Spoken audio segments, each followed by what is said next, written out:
សួស្តីបងប្អូនជាទីស្រឡាញ់ជាទីរាប់អានទាំងអស់គ្នាថ្ងៃនេះនាងខ្ញុំមានប្រធានបទថ្មីមួយទៀតហើយដើម្បីចែកជូនដល់បងប្អូនទាំងអស់គ្នាប្រធានបទនោះគឺមានចំណងជើងថា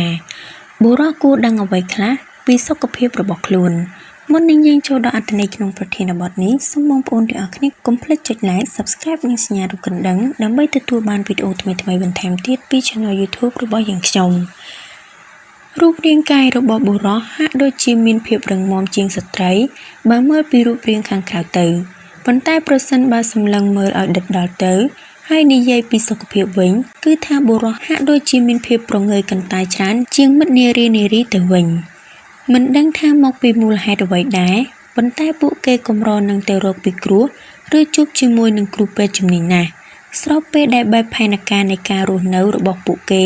ក៏មិនសូវជាល្អប្រពៃប៉ុន្មានដែរជាក់ស្ដែងយុវជនសម័យថ្មីភាគច្រើនអាចនឹងទទួលទានគ្រឿងស្រវឹងនិងប្រឡូកនឹងសកម្មភាពមួយចំនួនដែលនាំឲ្យជីវិតរបស់ពួកគេប្រឈមនឹងបញ្ហាសុខភាពផងដែរខាងក្រោមនេះបានធ្វើការបកស្រាយនៅចម្ងល់មួយចំនួនដែលបុរសគួរស្វែងយល់និងយកចិត្តទុកដាក់ចំណុចទី1តើបញ្ហាសុខភាពបុរសអ្វីជាកង្វល់ចម្បងជាងគេទោះបីជាគម្លាតនៃអាយុសង្ឃឹមរស់របស់ស្ត្រីនិងបុរសមានការថយចុះក៏ពិតមែនប៉ុន្តែស្ត្រីនៅតែមានអាយុសង្ឃឹមរស់ដល់ទៅ 5.2 ឆ្នាំយូរជាងបុរសដដែលគម្លាតមួយនេះគឺបណ្ដាលមកពីមូលហេតុមួយចំនួនដែលទាក់ទិនទៅនឹងទម្លាប់នៃការរស់នៅរបស់បុរសដែលក្នុងនោះរួមមានដូចជាការជក់បារីការទទួលទានគ្រឿងស្រវឹងច្រើនជាងស្ត្រីផ្ទុយទៅវិញពួកគេមានការខ្វល់ខ្វាយពីសុខភាពរបស់ខ្លួនតែជាងស្ត្រីទៅវិញ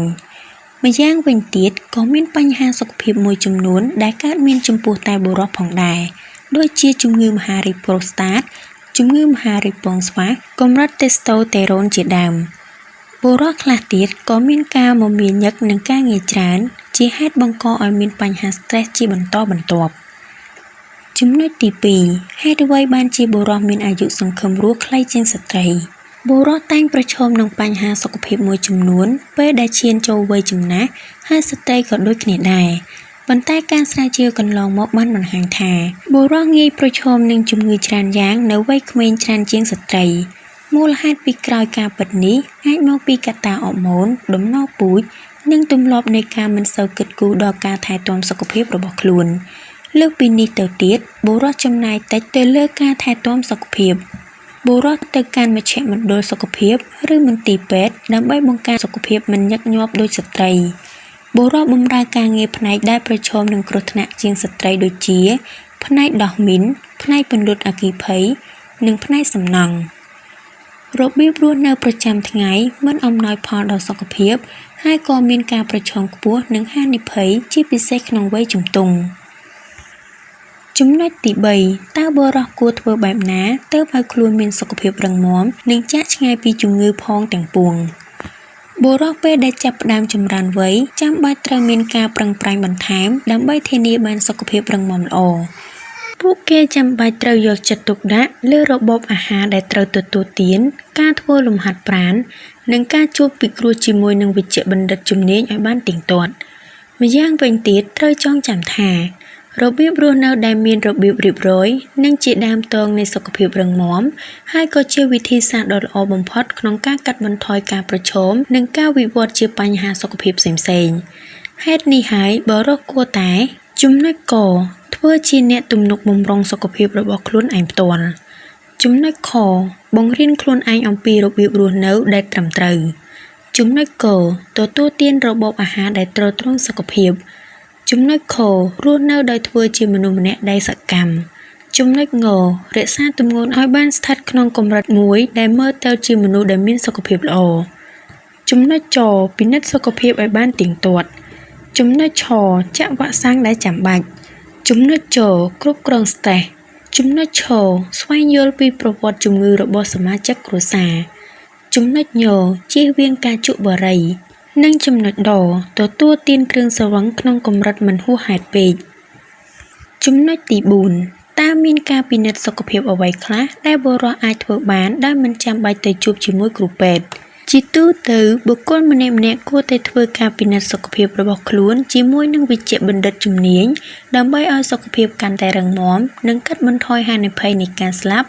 ឬពិការក្នុងវ័យក្មេងប៉ុន្តែក៏មានការពិនិត្យ4ចំណុចដែលបុរសអាចធ្វើដោយខ្លួនឯងក្នុងនោះមានស្បែកពងស្វាមាត់និងសោដន្យការពិនិត្យគួរធ្វើឡើងជាប្រចាំឆ្លាស់គ្នាទៅនឹងការទៅពិនិត្យជាមួយនឹងគ្រូពេទ្យហើយក្រុមបុរសដែលមិនគួរមើលរំលងចំណុចនេះគឺបុរសដែលមានគ្រួសារមានប្រវត្តិជំងឺផ្សេងៗចំណុចទី5តើសុខភាពក្រពេញប្រូស្តាតមានសារៈសំខាន់អ្វីខ្លះចំពោះបុរសបញ្ហាសុខភាពនៃក្រពេញប្រូស្តាតជាអ្វីដែលបុរសគួរស្វែងយល់ប៉ុន្តែគួរឲ្យស្ដាយបុរសភាគច្រើនបែរជាមិនបានដឹងឮពីវាទៅវិញវាជាក្រពេញដែលមានផ្លែវ៉ាណាត់ដែលបង្កើតរូបរាងជាប្រដាប់បន្តពូជរបស់បុរសក្រពេញនេះផ្ដុំឡើងដោយគំពក2ដែលត្រូវបានរុំព័ទ្ធដោយស្រទាប់ខាងក្រៅនៃជាលិកាក្រពេញប្រូស្តាតនេះមានទីតាំងស្ថិតនៅក្នុងផ្នែកខាងមុខនៃរន្ធគូតនិងខាងក្រោមផ្លោកនោមដែលជាកន្លែងដែលទឹកនោមត្រូវបានរក្សាទុកវានៅព័ទ្ធជុំវិញរន្ធនោមដែលជាបំពង់ដែលទឹកនោមនិងទឹកកាមធ្វើដំណើរចេញពីរាងកាយប្រូស្តាតមានតួនាទីច្របាច់អង្គធាតុរាវទៅក្នុងរន្ធនោមដើម្បីផលិតទឹកកាមដែលធ្វើចលនាដែលពេលរួមភេទដល់ចំណុចកំពូលបុរសច្រើនជាង30លាននាក់មានបញ្ហាក្រពេញប្រូស្តាតដែលប៉ះពាល់យ៉ាងខ្លាំងដល់គុណភាពនៃជីវិតរបស់ពួកគេមិនត្រឹមតែប៉ុណ្ណោះជារៀងរាល់ឆ្នាំមានបុរសជាង 1,86,000 នាក់ធ្វើការរោគវិនិច្ឆ័យឃើញថាមានមហារីកក្រពេញប្រូស្តាតហើយក៏មាន 29,000 នាក់នឹងស្លាប់ដោយសារជំងឺនេះយ៉ាងណាមិញលក្ខខណ្ឌទាំងនេះអាចនឹងត្រូវបានព្យាបាលបានក្នុងដំណាក់កាលដំបូងចំណុចទី6ប្រសិនបើមានចម្ងល់បញ្ហាសុខភាពតើគួរធ្វើបែបណាសុខភាពល្អមិនសំដៅលើតែការមិនមានជំងឺនោះទេវាជាផ្នែកមួយនៃរបៀបរស់នៅប្រចាំថ្ងៃមិនថាការគេងលក់ស្កប់ស្កល់និងគ្រប់គ្រាន់ការសម្រាកបន្ទាប់ពីបញ្ហាស្ទះពេញមួយថ្ងៃឬការកម្សាន្តនឹងកិច្ចការដែលខ្លួនចូលចិត្តនោះឡើយពេលខ្លះអ្នកត្រូវឈានមួយជំហានថយក្រោយនិងសម្រាកបន្តិចដើម្បីរក្សាលំនឹងនៃការងារផ្ទះនិងការកម្សាន្តដំបូងអ្នកគួរមានបង្កើតនៅទំនាក់ទំនងល្អជាមួយនឹងវេជ្ជបណ្ឌិតឬអ្នកផ្ដល់សេវាសុខភាពណាម្នាក់ដើម្បីងាយស្រួលធ្វើការទំនាក់ទំនងនិងពិគ្រោះពីស្ថានភាពនៃសុខភាពរបស់ខ្លួនអ្នកក្រៅពីនេះអ្នកក៏អាចស្វែងរកព័ត៌មានជាច្រើនទៀតដែលមាននៅក្នុងប្រព័ន្ធអ៊ីនធឺណិតប៉ុន្តែអ្នកចាំបាច់ត្រូវមានការប្រុងប្រយ័ត្នព្រោះអាចនឹងមានព័ត៌មានដែលអាចទុកចិត្តបាននិងព័ត៌មានខ្លះដែលត្រូវបានបង្ហោះដើម្បីតែផលប្រយោជន៍បុគ្គលប៉ុណ្ណោះដូចនេះអ្នកត្រូវមានភាពឆ្លាតវៃក្នុងការស្វែងរកប្រភពព័ត៌មាននៃសុខភាព